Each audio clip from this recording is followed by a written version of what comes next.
Hello and welcome back or welcome to the Riley Brakefield Show. I am your host, Riley Brakefield, also known as Titties TM on Twitter, Brakefield Riley or Riley Brakefield on Instagram and TikTok. Having some problems with my mic or with my freaking camera here. It keeps wanting to tilt and flip over. Anyways, welcome to the show. If you haven't been here before, if you have, welcome back. Happy to have you here as always. Don't forget to like, share, subscribe, share with your friends, family, whatever you gotta do. Help this blow up. I'll appreciate you till the end of my days. But today's show, a couple little news topics, quite a few things been going on today. We'll hit those. Then we're gonna transition into one love, one hate, and then only one college football game this week. I gotta pretty much rebrand my whole show.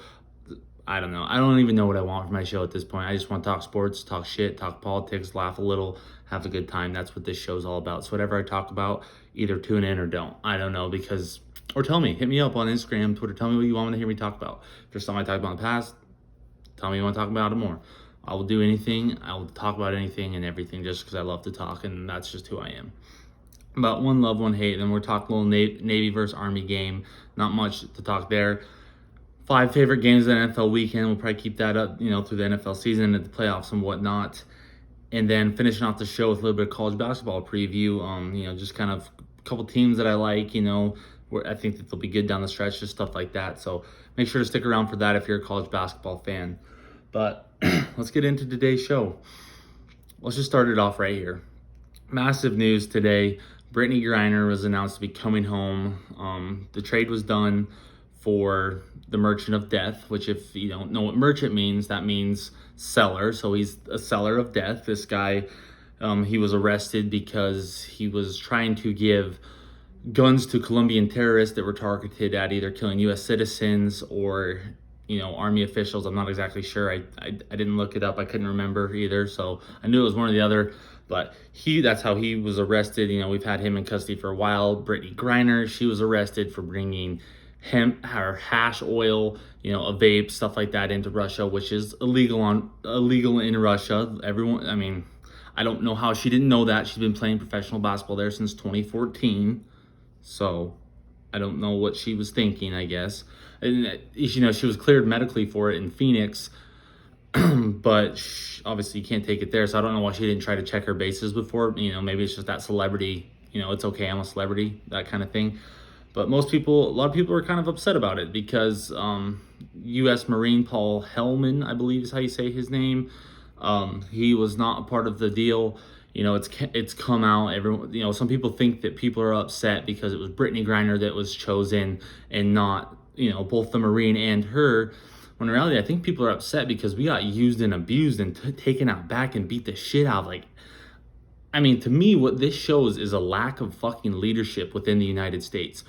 You gave back a man who wanted to kill Americans, who everyone in their goddamn fucking mind knows the only reason Russia wanted him back is to go sell more guns to terrorists, sell more guns to whoever they want it to be. That's the only reason Russia wanted him back. And if you think otherwise, you're probably wrong. And you're probably not thinking with the head on your shoulders. How are we going to trade a guy that wanted to kill U.S. people at one point for a basic celebrity? And see, the issue with the Marine is that Russia thinks that he's a spy. To me, a spy for a convicted arms dealer, almost the same. I'd say the arms dealer is a little bit higher. But the point is, there's a lack of leadership within the United States. There's reports saying that it was either one or the other. The fuck there is, man. We're the United States of America. Joe Biden, grab your fucking balls. Whoever else made this decision, grab your fucking balls, grab your vagina, whatever it is, and man up, women up, or whatever you want it to be called. There's absolutely zero reason that we should have negotiated with Russia on this. We're the United States of America. We have the biggest military force throughout the entire world. We're the United States of America, and you're gonna swap a convicted arms dealer who wanted to kill U.S. citizens for a professional basketball player who's too dumb to learn how to fucking read? She knew it was illegal before she even did it. Damn well she did. We're gonna give that up when we have another guy there. It's a grade of an F for this trade. This trade was so fucking bad. It's worse than the fucking AJ Brown trade, man.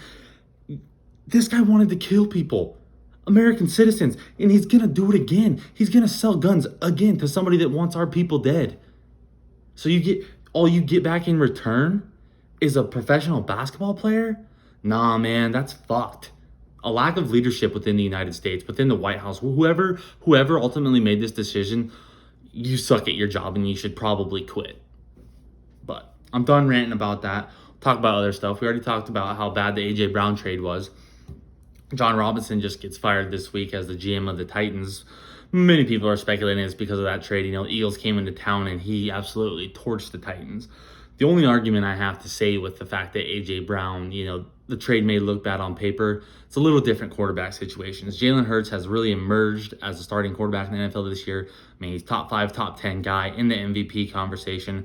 He can do it with his legs, he can do it with his arm. Whereas in Tennessee, it's a run-first offense. It always has been. Since Derrick Henry's been there, it's been a run-first. Since Chris Johnson was there, it was run-first. Eddie George, run-first. The Titans franchise and foundation is pretty much built on being a run-first football team. That's just who they are.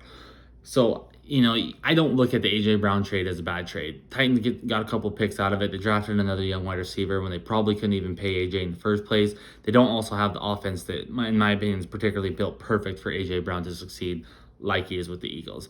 But I don't know. John Robinson's fired, so we'll see what happens with the Titans now. See if there's a new kind of change in how they play football. I doubt it, but I am currently watching this Raiders-Rams game here. Baker Mayfield.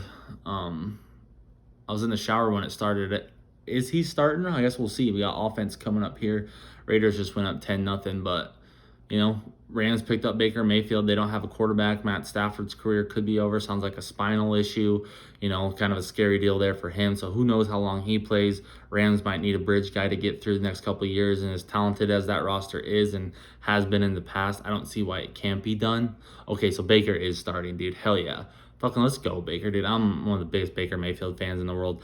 I think he fits in well with the Rams offense, We'll see what happens. I'm excited for him. Hopefully he can get it going. Hopefully he sticks around in Los Angeles. That'd be cool. That'd be cool for him. A couple of little college football things here. Jeff Brom, head coach at Purdue. He's had quite a few good years there. Louisville job opened up. He obviously is alma mater there, so kind of going back home for him. A lot of talk about whether this is a linear job move or a downgrade. In my opinion, it's an upgrade. You look at the state of the Big Ten. The Big Ten was horrible this year. One of the worst, in my opinion, the worst Power 5 conference there was. Top to bottom, the competition just wasn't there compared to every other league. I just didn't see it. For a long time now, the Big Ten's really been built around Ohio State, Michigan, and Penn State. The divisions are going to go away. The odds Purdue is competitive, up there with those three teams, or a Nebraska who slips up, or Wisconsin with Luke Fickell, or Iowa if they figure things out. Just the teams in the Big Ten. Purdue's still a bottom tier program, and it's going to take a lot more years of work for Jeff Brom to get him up there, in my opinion, to be as competitive as those schools. Yes, he's had amazing NFL talent. George Karlaftis, he was a first round pick last year. Tons of talent, but in my opinion, it's a lot easier for Louisville to go to the ACC and have a chance to actually win and be successful and make the playoff, because Louisville's been a team since the early 2000s that's been very competitive. They've been when they're in the Big East, they were one of the better programs. They've been pretty good throughout their time in the ACC. So I think it's a better move. The ACC, every now and then it's really competitive, but most of the years it's pretty average. A couple teams step up, couple teams don't look as good. So I think for Jeff Brom, it is the smart move. Go back to your alma mater for one, but two, I think his chances of making the playoff are a lot higher at Louisville than Purdue. And then another piece of college football news over this past couple days, Virginia was granted by the NCAA. Every member of the Virginia football team was granted an extra year of eligibility because they had to cancel their last two games after the tragic death of their teammates. It'll be kind of interesting to see how that plays out for them, especially a guy like Brennan Armstrong, who just hit the transfer portal. Pretty solid quarterback, just had a really bad year at Virginia. So we'll see. 2 games, I don't think he deserves a whole extra year of collegiate football, but well deserved for those guys, more years to be able to kind of bring some pride and joy to, honor your teammates' lives in a sense too. So I think it's a pretty cool move.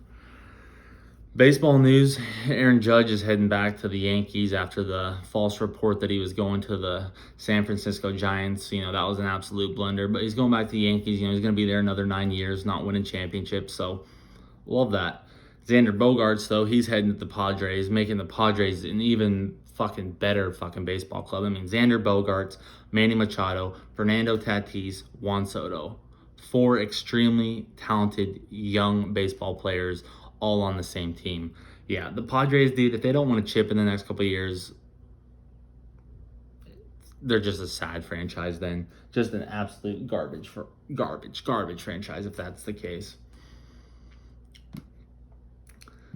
Some cool little Hollywood news here.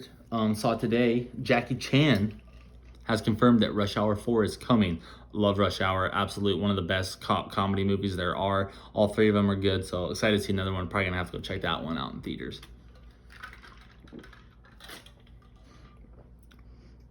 Moving back to a little bit of Europe talk here. The runway at the Munich airport was shut down today because 2 climate change activists decided to glue themselves to the tarmac so planes couldn't take off. What would have been the absolute best move in this case right here is you leave them. You don't even do nothing to them. They glue themselves to the tarmac and they just sit out there and they burn themselves to death. Like, what else are you gonna do? Like, this shit's getting ridiculous, man. These climate change people, these animal rights activists, man. At least talk about something people care about, and then maybe your all this crazy shit that you do actually means something. Well, whatever.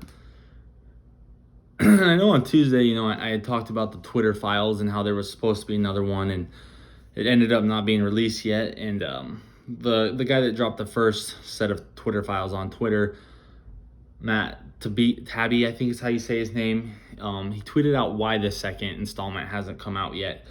Jim Baker, a former FBI agent and part of their general counsel member, he served as the same thing at Twitter. He was the deputy in charge of general counsel. Came to be that he was vetting everything that was going through. He was trying to basically censor or suppress this information. Once Elon found out, he obviously let the guy go. But it just shows more and more some shady shit was going on at Twitter, and I hope that we kind of figure out exactly what all has been happening, kind of figure out and get rid of the collusion within our country. So it excites me. I love it. I can't wait for the next installment to come out. Every time they come out, I'll probably talk about them. So look forward to it. I don't know. Look forward to it. How about that? Look forward to it. Look forward to it is what I really mean to say. God, man. I say some stupid shit inside my head sometimes. I really do. But for this week, it's time for One Love, One Hate. One Love, the thing I'm loving on right now, going to talk about it here in a little bit, college basketball. I, as a human being, as a person, as a young boy, as a young adult, as a young man, as a man today, as a married man, I have always loved college sports 1,000 times more than professional ones. To me, the competition just means more. Everything about it, the competition, these kids are fighting to get to the next level. The playing field's a little bit more level. You don't have, you see more teams that are capable of winning and pulling off upsets and stuff like that. So I'm loving on college basketball this week. I'm going to talk about it here in a little bit, but I'm excited to get kind of more into college basketball again this year. I kind of go up and down with college basketball. Some years I'm super into it. Some years I'm like, oh shoot, college basketball. This year I really want to get back into it. Oh my God. Get back into it, kind of hopefully make it a part of my show. Once college football season's over, I can move into college basketball, give some gambling advice there. That's ultimately what I'm looking for. I'm probably going to have a couple college basketball picks in the Cleavage Report this weekend, so that'll be fun. But love you, college basketball. Can't wait to watch you until April when North Carolina hangs the banner. Okay. This week, I'm sticking in the college sport world, I'm hating on people that don't know what's best for college football. The 12-team playoff is best for college football. It's going to create so many more teams that are going to be, a top 20, top 25 program, and everything's going to mean more. It's not, you're not going to be fighting for 4 spots. You're going to be fighting for 12. The competition's going to get better.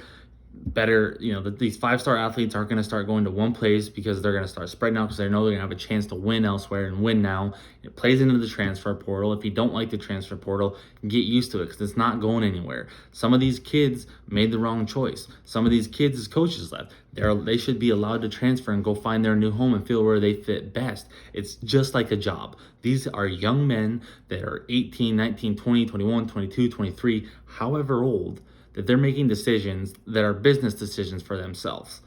I don't remember who it was, but somebody was talking about it perfectly. That it's a job, When a new coach comes in, you don't know, if your spot's there. If you get a new boss, you don't know if your spot's there. So everything about college football is changing for the better. It's changing for these young athletes. It's going to make their life better. They're not going to make one bad choice and have them follow them for the rest of their life. So if you're not on board with what's going on in college football, just stop watching. And then another thing, with like the bowl games and stuff, the guys opting out and preparing for the NFL draft, as they should. Ain't no fucking point in sticking out for one game that doesn't mean anything to hardly anyone. Maybe a couple fans here and there. That's about it. So if you're not on board with what's happening in college football, you might as well stop watching now because things are changing. And in my opinion, they're changing for the better. But that's just me, I don't know. I gotta stop saying that. I just gotta stop saying that it's just my opinion. I just gotta be like, this is how it is, and then more people will be like, this motherfucker is spitting. So just one quick little note here about the Navy versus Army game. If you don't know, now you know. Just bet the under. The under hits at an astronomically crazy rate. It hits every time. I couldn't find the one, but I know there was somebody's like, if you bet $100 on the under over the past 10 or 15 years, you bet $100 every game, you have over $100,000 right now. So I'm like, shit, should I start betting the under? Might as well. But bet the under. I'll bet the under. Bet the under. Navy versus Army. Gonna be a fun game. Gonna be ground and pound, just how we like it. So I'm excited. That should be a good game to fill our Saturday with nothing else really going on. Now for my top 5 NFL games of Z week. First one that tickles my pickle, Jets versus Bills. Jets really, really need to get this win, with coming off their loss to the Vikings last week, trying to stay in the playoff picture, only sitting at 7 wins. They don't have like a 10-win team right now where it's almost like a guarantee they're going to get in. They're still fighting. Still, the AFC is still very tough. They really need this win, but I really don't think they're going to get it. The Bills, to me, are just better, obviously, but I think Bills are just trending in the right direction. Those teams that are real contenders are going to turn it on right now this time of the year. Not going to have a lot of slip-ups. I don't think that happens for the Bills. The line's set at 9.5. I'm taking it. I think Bills at minus 9.5 is good but bad at the same time. I could see the Jets somehow keeping it close, but I'm just feeling a lot of momentum from the Bills here right now. I think they can get the job done and take care of business. Another inter-division game that's very important this week, Vikings versus Lions. The Lions are currently favored over the Vikings. The Vikings obviously have won a lot of one-score games this year. I like an explosion of points. I'll probably bet the over on this one as well. Just both offenses, have played good. Both defenses have been shaky throughout the year. So I'm expecting some points here. The Lions are super hot right now. They've won 4 of their last 5. I think that's part of why they're favored, because they're just absolutely tearing everybody apart. But to me, the Vikings are just one of those teams. I'm taking the money line here. They're just one of those teams that they fought through so much adversity this year. I don't see it changing, they might lose. Who knows? I see this going both ways. I'm just feeling more confident in the Vikings. Like I said, they've battled this adversity, all year long, and they found a way to win a lot of games. The Lions have been getting better about that, but for the past 2-3 years now, they just haven't been able to close out those one-score games. So I don't think it changes. I think the Vikings walk away with the dub on this one. Another big interdivision matchup, Eagles versus Giants. Giants, fresh off that tie with the Commanders. Moral victory maybe in some sense, but not really. The Eagles obviously just came off a big win against the Titans. They're cruising, only 1 loss, still just absolutely dominating. I think the Eagles will probably come out on top of this one, but I really like the over at 45.5. That seems like a lot of points almost, but it also doesn't. I feel like the Giants can at least get 20, and I'm expecting the Eagles to at least get 28. So I think that hits easy, and I'm feeling very confident in the Eagles right now to put up a ton of points. I'll probably do an AJ Brown anytime touchdown. I'll probably do a fucking Devontae Smith one. I don't know. I just am feeling a lot more confident in the Eagles, but I could see the Giants, Dable, he's a good coach, and he's been proving himself all year. I could see him having the boys coming out fired and inspired and fired up. That sounds a lot better. But like the over here, so if I was you, I'd take the over, points, over. Take the over, take the points. Eagles, Giants. Let's do it. Okay, we'll write it together. And if you say that you're doing it, then maybe I'll do it, and then we'll all do it, and then everyone's gonna do it. And we're all gonna bet the over, and I'm gonna post this clip, and then it's all gonna be a done deal, right? Yeah, let's do it. Over 45.5, Eagles versus the Giants. Fourth game brings me some interest. Bucks 49ers. When I was originally doing my show prep, I was doing it more earlier Wednesday morning and just kind of looking at the games. I was more interested in this one for the chance that Baker Mayfield might start in this situation if the 49ers picked him up.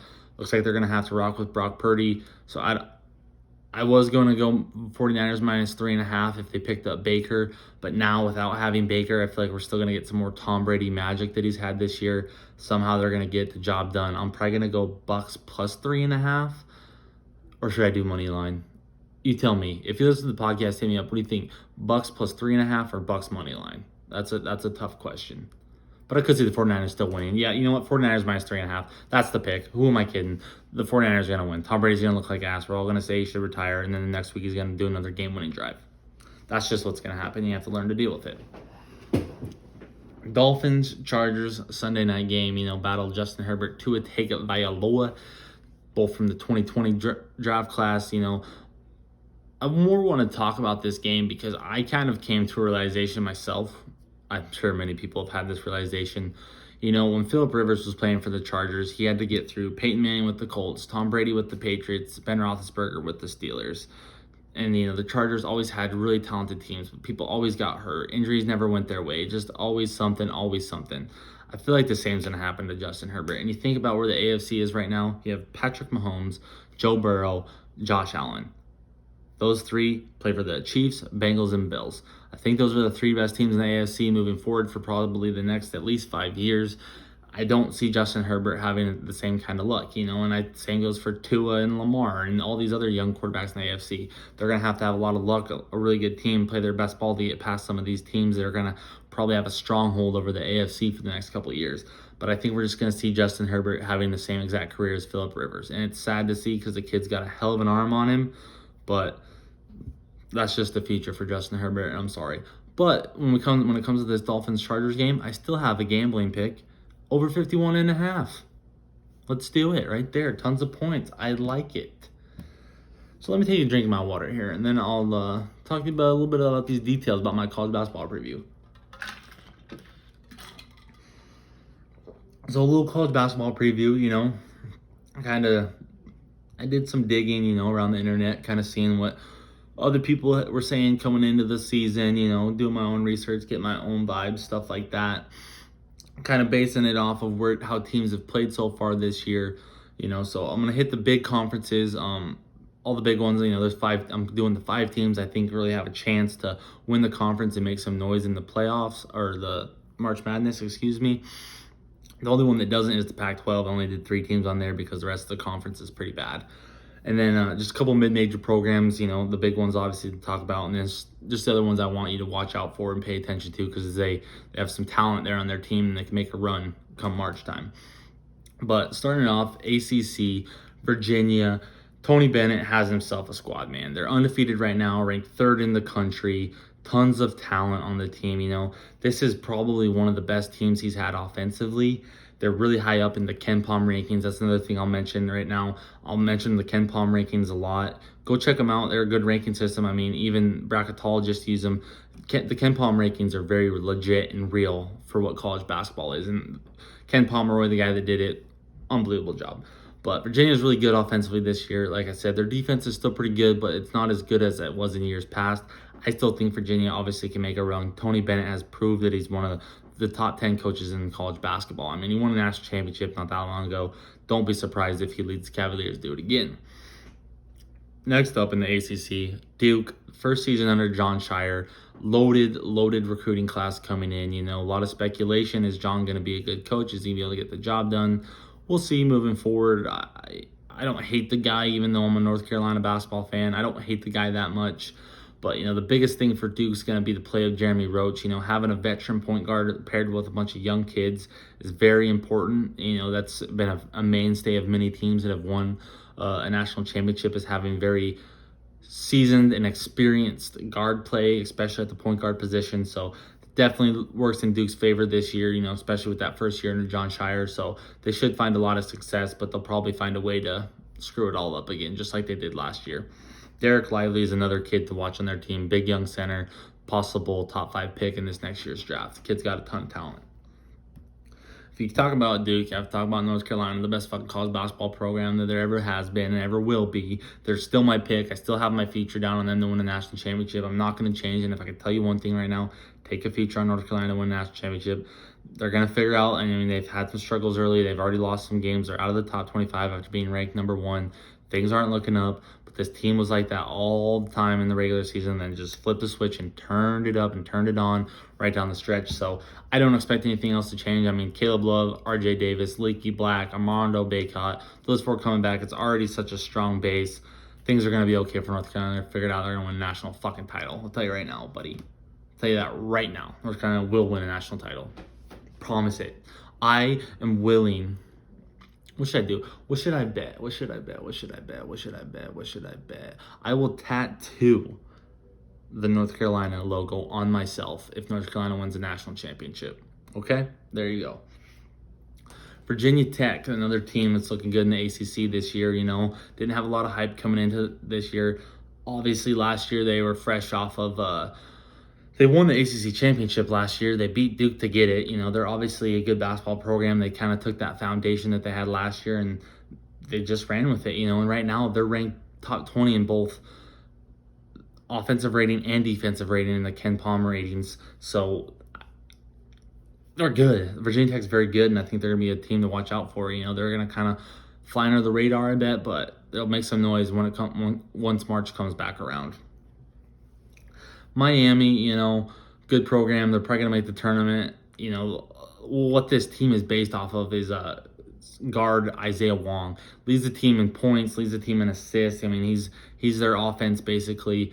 He's a kid you're going to want to watch out for. Pay close attention to Miami because I could see them, you know, being one of those teams that makes to the Sweet 16 come March time. So definitely watch out for Miami this year.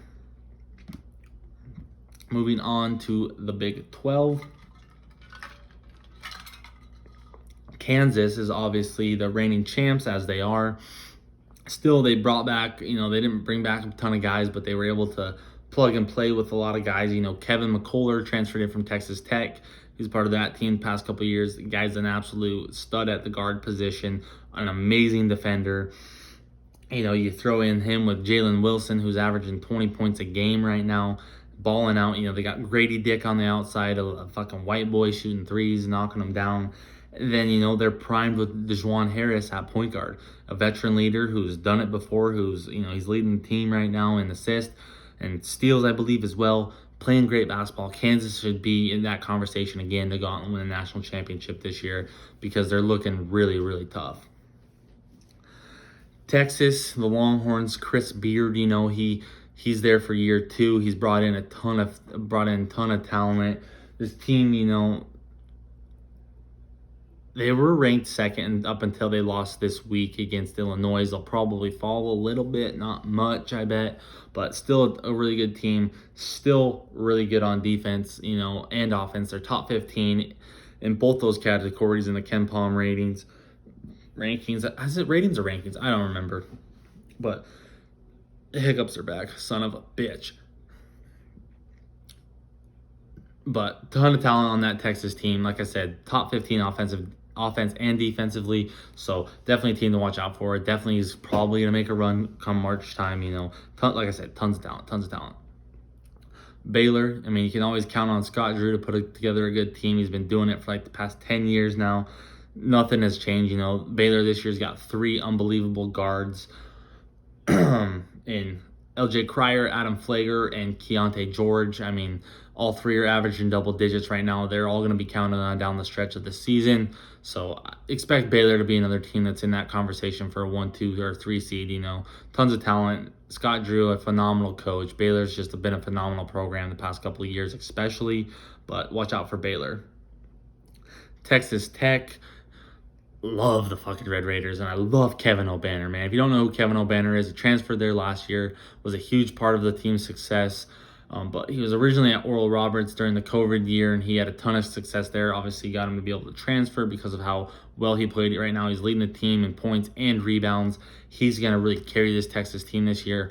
But that being said, Texas Tech is just really good defensively. They have always been a very, very good team defensively. The only thing that hurt them last year from really making the Final Four, in my opinion, is the lack of offense that they sometimes have.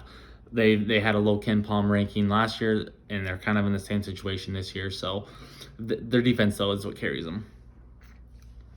Last team in the Big 12 has to be TCU. Mike Miles, probably a first-round pick in my opinion. The guy can just score at will. He's one of those guys that once you know he has the ball in his hands, he's going to find a way to put points up, help his teammates score. He's averaging 20 points a game right now. He's going to carry TCU to the tournament, but I don't think they'll get much farther than that. But definitely a team to watch out for. If he gets lucky and gets hot one game and somebody else does, who knows what they could do. So TCU is definitely a team to watch out for. Moving on to the Big East, UConn is hot in the streets right now. Top 10, both offensively and defensively in the Ken Palm rankings. Big part of that is Adam Sanago, I think is how you say his name. Big 7-footer. He's averaging 18 points right now. He's got 7 boards a game, cleaning up the glass, doing what he has to score. Big reason why they're top 10 offensively and defensively. Watch out for UConn. I think this Adam Sanago kid is going to fucking tear it up this year and have a really solid season for the Huskies.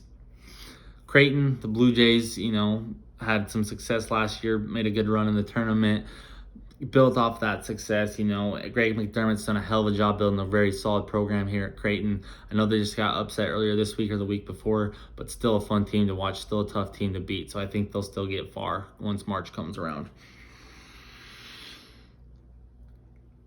Xavier, another team.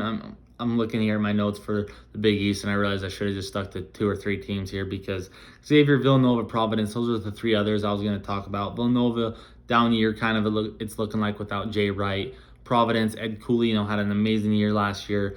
Kind of wants to build off that, and I think they will, especially with a guy like Bryce Hopkins. He's been balling out for them, transferred in from Kentucky. He's a kid to watch. But moving back to Xavier, just kind of wrapping the Big East up here. They're smooth on offense. I mean, they're a top 10 team offensively. Their defense is where they struggle. So if they're having a bad night shooting, they're gonna end up losing more than likely. So, but that's the Big East. It's pretty much UConn and Creighton this year, as of right now, who to watch out for. I mean, those other 3, I think they could pop up at any time. Moving on to the Big Ten. Sorry guys, my mouth is just parched. I just gotta drink some of this water. As water, it's got one of those little Mio squirts in it, little raspberry lemonade, dude. It's fucking delicious. A couple cubes of ice, fucking ice cold water. Sign me the fuck up. I love water. But moving on, Big Ten here.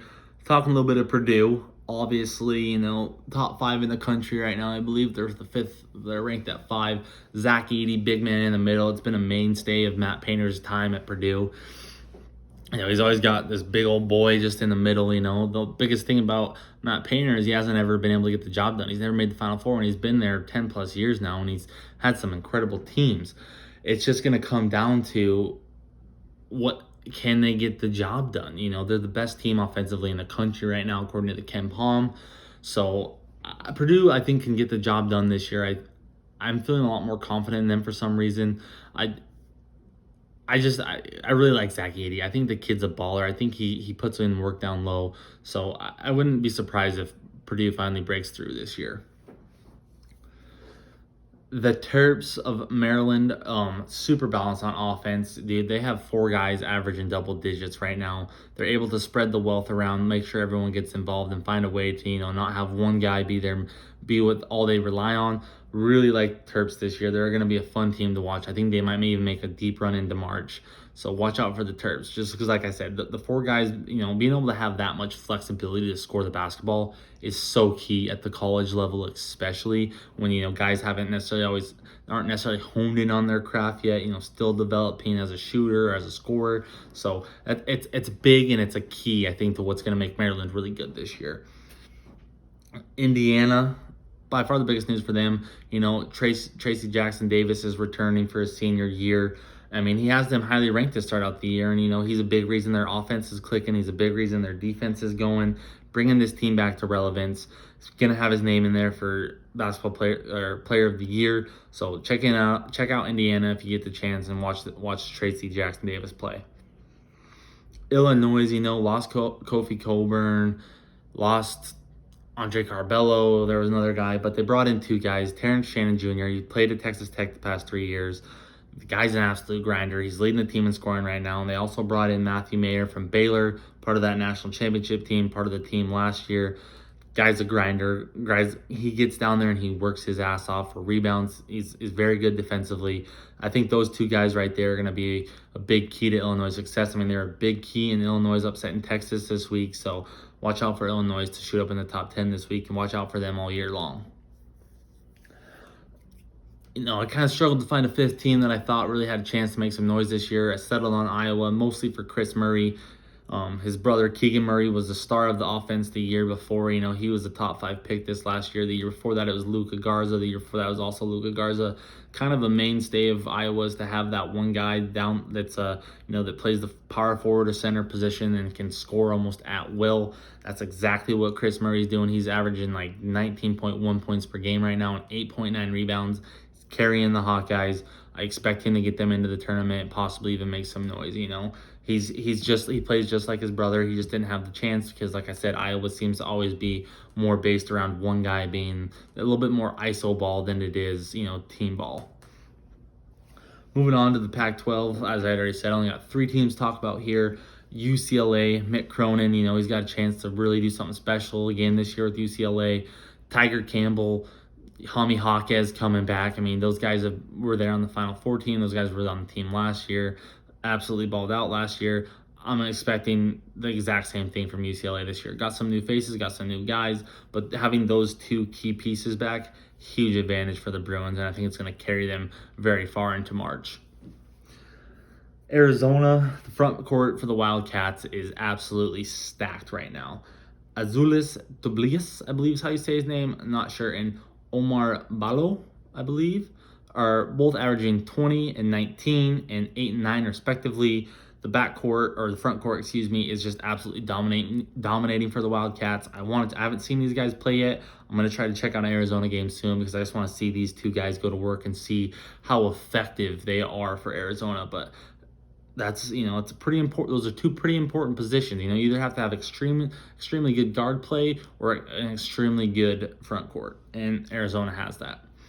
The last team here, like I said earlier, the Pac-12 is struggling. I don't see it as a really good conference this year.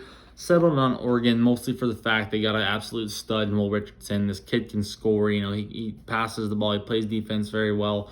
So I really like him. I think he can possibly be a first-round pick this year. So that's the only reason I'm talking about Oregon, because I could see him, sparking this team and getting this team make a run late in March, or for the Pac-12 title. But that's the Pac-12. Moving over to the SEC, Auburn, Jamari Smith, he's gone, not a problem. Bruce Pearl has an absolute stellar team again this year. They're absolutely rocking. I can't remember if it's their offense or defensive rating. One of them is extremely high. Very good team. Going to be in the conversation all year long once again. The Razorbacks of Arkansas, brother. Eric Musselman, in my opinion, is one of the best collegiate coaches there is. The guy knows basketball. He knows how to recruit. He brought in Nick Smith, a stellar freshman who, a lot of their success, I think, can play off of him. But like I said, Musselman, he's been able to build a really good team, a really good program at Arkansas the past couple of years. So I really like the future of that team, and I think, they can make another Sweet 16, possibly even Elite 8 run this year. Sticking with coaches that are at the top of their profession right now, Nate Oates at Alabama, they just upset North Carolina not that long ago. I think it was a week or 2 ago, possibly. really good team. Nate Oates, he's always had a really good basketball team, really good programs. It doesn't seem to change this year. He's got an absolute stud in Brandon Miller. This kid's averaging 19 points and 9 boards, just absolutely dominant basketball. Don't see that changing. I think he's going to keep it up. So watch out for Alabama. They're another team. The SEC is actually pretty loaded this year. Moving to the Vols, Tennessee, man, they're ranked 7th in the country right now, but I just can't help shake the feeling. They're gonna have a classic Rick Barnes meltdown again. That's just Tennessee's luck. They're gonna melt down. I know they are. Good team, tons of talent on the team, but Rick Barnes, he just always seems to melt when the spotlight matters the most. Last team in the SEC, obviously the Kentucky Wildcats. The biggest thing for them, Oscar Tshiebwe coming back. He won the AP Player of the Year last year. Having a guy like that come back for one more year, his senior year, wanting to get the job done, especially after an embarrassing loss to St. Peter's in the first round of March Madness. So expect Kentucky to be in that conversation all year, and I don't think that they'll have that kind of slip up again this year. I think they're going to be a little bit more focused, especially with a guy like Oscar Tshiebwe coming back, and kind of wanting to get that revenge and kind of prove and go win a national championship. So we'll see. I think Kentucky will definitely be a team to watch out for. One last drink of water before I hit my 5 favorite mid-major programs this year. Only got 5 of them. Obviously, one of them has to be Gonzaga, the Zags.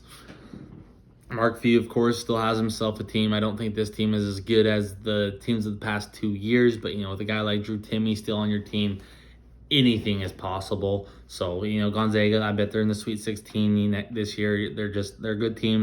They have talent. They have tons of talent. Once they get into more conference play, they'll probably roll through that, get a lot more confidence on themselves and the team as a whole, and be right back in the conversation for a 1, 2, or 3 seed. So, Houston, currently the number 1 team in the country. This team is awesome on offense. This team is awesome on defense. This team is just fucking the bees fucking knees. I love Houston. They've been putting together a really good team the past couple of years. I'm trying to think of the coach's name, but I'm fucking drawing a blank.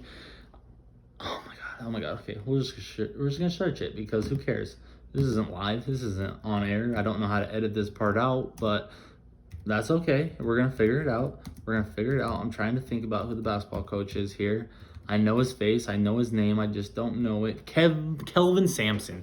It's his 9th season here. So, he's built quite the program here at Houston. I really love Marcus Sasser. Their offense kind of runs off him. He's been very pivotal and influential on the team the past couple of years. Hasn't changed this year. Team runs through him, basically. And he's, like I said, this team is good offensively, but on defense, they are very good as well. Oral Roberts, talked about him a little bit ago with Kevin O'Banner being there. When he was there, he was playing alongside Max Abmas. Carries Oral Roberts, man. One of the better players in the country. Obviously didn't transfer out. He's point guard. He runs that team. Scores like a motherfucker, dude. So watch out for Oral Roberts. I could see them making some noise again once March Madness rolls around. San Diego State, one of the better teams defensively. Their only team ranked in the Mountain West Conference right now. Mountain West Conference has put together quite a few good teams these past couple of years. It's still one of the tougher conferences in college basketball, in my opinion. So watch out for them. Defense is huge. It's been a mainstay of this team for the past couple of years, like I said. So, I could see them making a run. For sure. Last team here, last note about my college basketball preview, even though we're a couple weeks in the season now, UAB. One reason only, Jelly Walker. The guy's unreal. The guy can score like a motherfucker. The guy can just score. Jelly Walker's a stud. UAB, he's going to carry that team. They're probably going to make the tournament. I hope that they win a game or two. But if they do anything, it's because of Jelly Walker, so...